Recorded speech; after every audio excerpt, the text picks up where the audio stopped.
প্রিয় দর্শক, আমরা দেখছি যে রাসেল ভাইপার্স যে সাপ, বিষাক্ত যে সাপ নিয়ে আলোচনা সমালোচনা চলছে গোটা দেশ জুড়ে।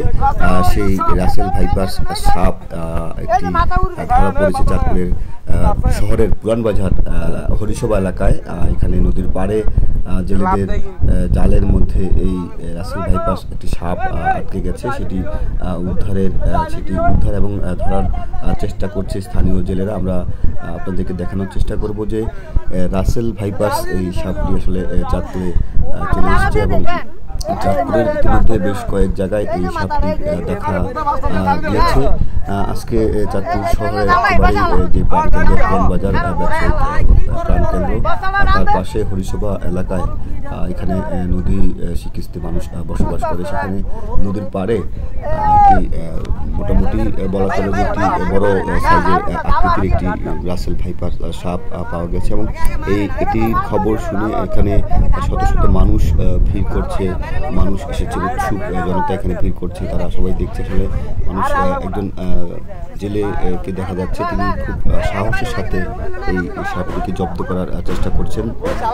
জালের মধ্যে এখানে নদীর পাড়ে যে বালু ভর্তি যে জিও ব্যাগ সেটি ফেলা হয় নদী ভাঙন প্রতিরোধে, সেই জিও ব্যাগের ভিতরে এই সাপটি আটকে লুকিয়ে আছে।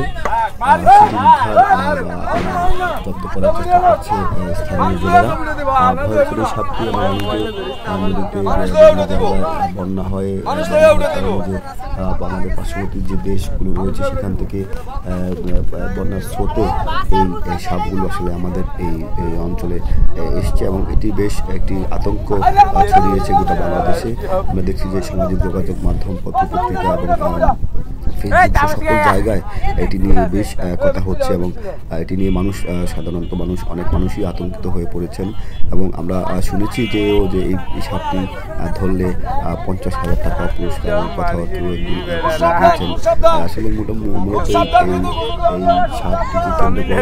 এই সাপটিকে কেন্দ্র করে আমরা দেখছি যে একজন তিনি একেবারেই এটিকে হাতে ধরে জালের মধ্যে আটকা সাপটিকে ধরে তিনি নিয়ে যাচ্ছেন এবং এটি নিয়ে যাচ্ছেন এবং তার এই সাহসিকতা দেখে আসলে স্থানীয় জনতাও বেশ অবাক হয়েছে। সাপটির মুখের অংশটি জালের মধ্যে আটকে থাকার কারণে তিনি সাহসিকতা দেখাতে পেরেছেন। আমরা দেখছি যে শত শত উৎসুক জনতা ভিড় করেছে এই চাঁদপুরের হরিসভা নদীর পাড় এলাকায়। রাসেল ভাইপার্স সাপ বর্তমানে টপ অফ দ্য বিষয় হয়ে দাঁড়িয়েছে। এটি নিয়ে মানুষের মাঝে বেশ আগ্রহ, কৌতূহল এবং আতঙ্ক রয়েছে। আমরা